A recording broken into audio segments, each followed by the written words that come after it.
and gentlemen, the Throwback Monday. Basically, a old school Raw.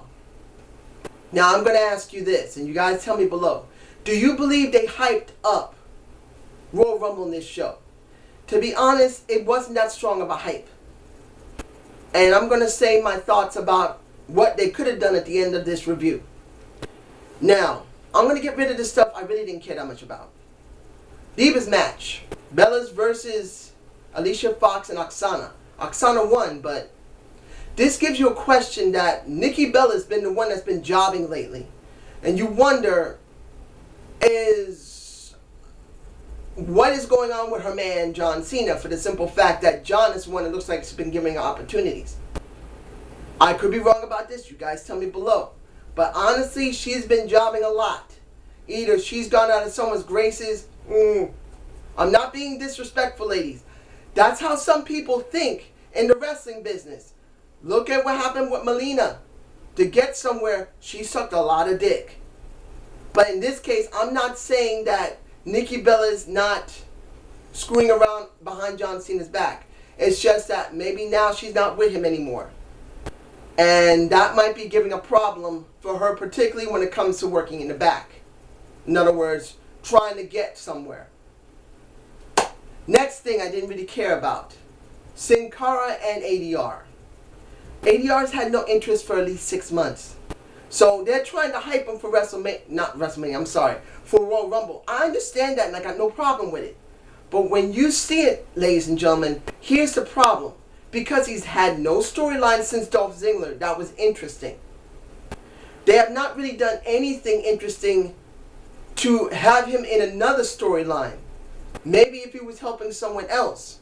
He's been basically by himself. And then they have this Sin Cara feud with him, which really there was no feud at all. There has been no in-ring segments. There's been no backstage segments. Almost nothing on Raw. If there's anything been on SmackDown, you guys tell me below because I'll watch it. But you want to get something between these two going, you got to put it on the main two shows. So I don't see anything here. It's really very, very weak. So I have no interest in that match. Now, the thing that upset me, Curtis Axel with Biggie Langston and Ryback on commentary. Why did they let Ryback talk? The man cannot talk good. I don't care.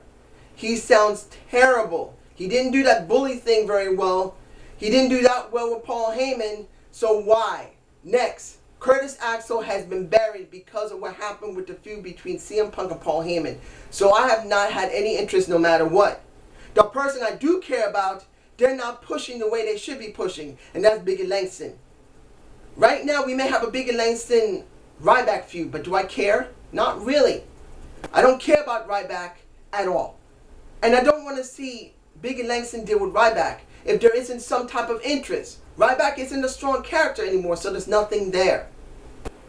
But I do wish to say this. If the WWE, if the brass of the WWE understand what I'm saying as a lowly, humble fan, please put the IC Championship in the Royal Rumble match alongside the WWE World Heavyweight Championship. You had a good thing going, WWE. Having the World Championship and the WWE Championship that gave some interest for both your products. Here's the problem now. You have now a new crown champion with 2 belts. You have no mid-card belt because the WWE IC Championship has no strength and it has no prestige. You have it on a guy who's still very green, who should have got the US Championship, but Dean Ambrose is carrying it right now. You need to put it into the Royal Rumble. Have 15 guys go for that title.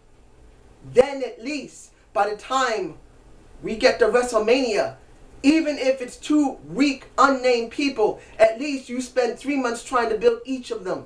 This is just my thoughts on it, ladies and gentlemen. You guys tell me below. Now, when it comes to Real Americans and the Rhodes Brothers, 2 things. Cody is not being pushed. He's really being buried. I know that Dustin is not doing it. I know Goldust is not burying him. The crowd loves Goldust. People have already said it. He has reinvigorated his career, which is the truth. You can't take that away from Dustin. And I would never do that. And now Cody's happy about it. But here's the thing. Last year, 3 months before the end of the year, Cody was red fucking hot. By the time TLC came around, he was mediocrely warm. And now, nothing. They need to do something with him. They had a chance last year and it's all gone now. Yes, they could break him off from his brother and turn him heel and then throw him into the world title scene and he probably would get over. But you know what? You could have had another monster babyface in your hands, WWE, and you blew it. That's just my perception of it. You guys tell me below. The match they had with Real Americans was okay and they won it. But here's the thing about Real Americans. You can say whatever you want about Jack Swagger, the trucker, as I call him. But it's not about him. Zed Coulter and Antonio Rosado could be turned face. Zed can help get Antonio over. And you can forget about Jack Swagger later. I don't care. But you need to do something now because people are really getting into the "We the people" gimmick. They are. You guys tell me below how much you see people loving to say that word. To say those words. Like they want to cheer Zed Coulter saying, "Yeah, talk about America. Say how great this country is." That's what we really want. As much as people say, "Oh, who wants to hear this conservative crap?" It's not about conservative crap. This is about what makes people interested. They turn the crowd from booing them to liking them. It's now time to turn them face. If they don't do it, it's stupid. Now, Piper's Pit. Love seeing Roddy. And when you see Dean Ambrose next to Roddy Piper, you see a younger Roddy Piper. I'm sorry, you do. In the face, in the mannerism, in the physical build, that's what you got, ladies and gentlemen. But in this segment, the person that spoke the best was Seth Rollins. Now, I've seen the Slug Daddy's review about Seth Rollins, essentially talking about him. And he's right. Seth Rollins can be a great Jeff Hardy. And there's nothing wrong with that. To be honest, he may be the best talker out of the entire bunch at this moment. I'm not saying Dean Ambrose is bad. But Dean Ambrose is like a very young Roddy Piper. He has nothing to do right now. He doesn't have a Piper's Pit. And just like Roddy Piper said, there's no Dean Ambrose alley. He needs to break away from the Shield and have his own talking segment. He could get over. In the end, what do we get?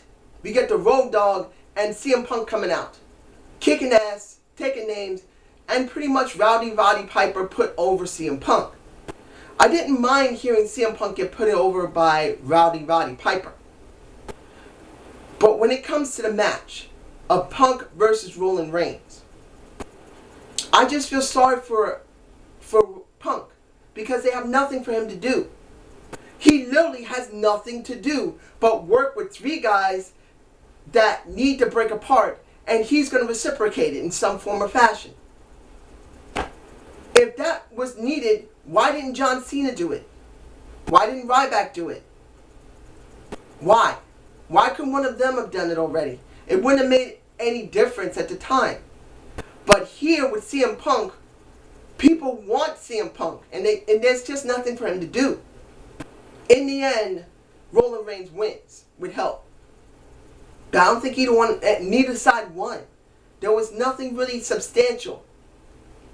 Nothing said for the Royal Rumble. That's just my feeling.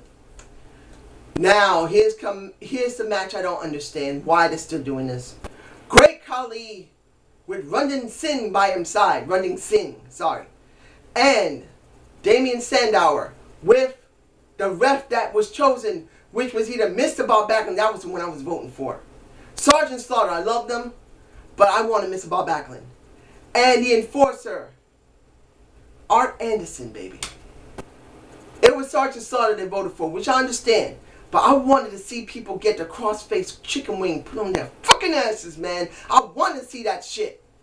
In the end, what do we get? We get a controversy again, where Damian gets not a fair shot. But then he gets the camel clutch put on him. Is that bad? No, but really I don't want to see this feud because I have no interest in it. Damien Sandow has no structure. Khali, nobody cares about at all. He's a joke. I'm not disrespecting the man. It's just that they made him as a joke. But that's what we get. Now, what do we got here? The Maddox and Kane segment, which kind of led into the match for CM Punk and Roman Reigns, I believe. What is going on with Kane? We don't see him much. And as a corporate suit, he doesn't do much. They don't show him doing anything behind the scenes much. So either he's hurt, or they really don't have an idea. They had an idea to put him in a suit and do something with him, and then they dropped the ball with him. That sounds familiar, doesn't it? So, I really didn't find this segment very interesting. This is just me. I'm sorry. What made me angry for this entire show? Brock Lesnar with Paul Heyman. Thank goodness Paulie did not let Brock talk. He sounded terrible last time. But here's the problem. I said in my last review that it would be wonderful to see a Brock Lesnar and Mark Henry feud. What do we get? Mark Henry. Motherfucker. Mark Henry getting his shoulder broke. You know what I mean? Getting his elbow broken. You see him botching because I didn't like this. Why did they go with Big Show? Why now? I understand the reason why they eventually would have gone to Big Show. How long has it been since Big Show and Brock Lesnar? Since around 2003. 11 years. That wouldn't have been a problem for me personally. Maybe Brock Lesnar would have had him break the ring again. That would have been kind of silly because who broke the ring last time? That was Mark Henry with Big Show. But I wanted to see a Big Show. No, sorry, not saying Big Show. I'm getting names confused because I'm angry. I wanted to see Mark Henry with Brock Lesnar. I really believe that that would have been a very compelling feud. The world's strongest man against the UFC's world heavyweight champion. I wanted to see that. But now they're going with Brock Lesnar and Big Show. Could this be a great feud? Of course it could. But it could have been left for WrestleMania. That would have made it more interesting. Going into Royal Rumble, they only got 2 weeks. And to be honest, I don't find it very interesting at all because they're not going to build it right. Now, a couple of more things and we're almost finished. We got Bad News Barrett with all of the legends there. And I haven't forgotten about Too Cool and Rikishi. I'm getting to them in a minute. But why? I was glad to see everybody out there. Oh, I was glad to see the godfather of professional wrestling. But Barrett doing this segment of Bad News, really, even though it didn't sound bad, don't get me wrong, he didn't sound bad this time. But where is it getting him? He's not a Brad Maddox. I'm sorry, he just isn't. He's better in the ring than he is talking in the back. He just is. So it's very sad to see this. Now, Too Cool and Rikishi versus 3MB. Oh, I love that shit. That was so good. I wish Rikishi would just come back and work with his sons. I want Rikishi to work with his sons as their manager. Turn the Usos heel if you have to work with their dad. It would be epic. But we are what we got. It wasn't a bad match, and we got the dance at the end, and I didn't mind it at all. Seeing Rikishi dance never gets me upset. I always loved the man. But I really feel that they could do something with Rikishi. They could do something with Scotty 2 Hotty. Hell. They could do something with the King's son. Because the King was not there and he had a stomach virus. You're right. His son was there. Unless I'm wrong about Sean Christopher. That's Sean Christopher is Too Cool. Master Sexy. Tell me if I'm wrong. That's the reason why he ain't there. So essentially speaking, I want to see them do something with them. Now, finally, the last thing I'm going to talk about is seeing Jake the Jake the Snake Roberts. Dude, I was shocked to see it at the end of the match. And Dean Ambrose is the one who ate feet. That wasn't a problem, and I realized he had to do it. But seeing Jake the Snake, I did not expect that. And I'm glad to see Jake the Snake. It's just sad to see him only back as a one-timer. If Jake had cleaned himself up, I would love to see him back as a manager. Jake has been around the block so many times, he could manage someone. And this show, like I said earlier, not a good show to hype up for Royal Rumble. I know it's still early, as many people would think, but not that early. It's only 2 weeks left. And I want to see something interesting here, and I'm really not getting it. John Cena with Randy Orton and Ric Flair, the wheeling and dealing, whining and dining, I am Space Mountain, baby, wasn't enough to really give me a hyping for the Royal Rumble, even the match. I'm sorry, there's just no real interest for me. Was this a good show? No. It was a decent show. Even seeing Jake the Snake Roberts didn't give me a lot. I'm giving this a B-, for the simple fact that even though we got to see some stuff during the matches, we got to see our legends, we got to see Ric Flair, I got to see Rikishi, who is one of my most favorite, next to Mr. Bob Backlund, just wasn't enough. The WWE, I said in my previous video, they're leaving a lot of questions, and I'm hoping they prove me wrong that this year, right now, is going to be bad. I really hope they do something good this year. So I hope you enjoyed this Zane's View. Give me a comment. About to say subscribe, I'm sorry. Give me a comment. Give me your thoughts. And I really want to know what you feel about this show, because I really didn't think it was that good. No matter, even with Rikishi and Ric Flair there, baby. Hopefully one day he'll show his Space Mountain. Just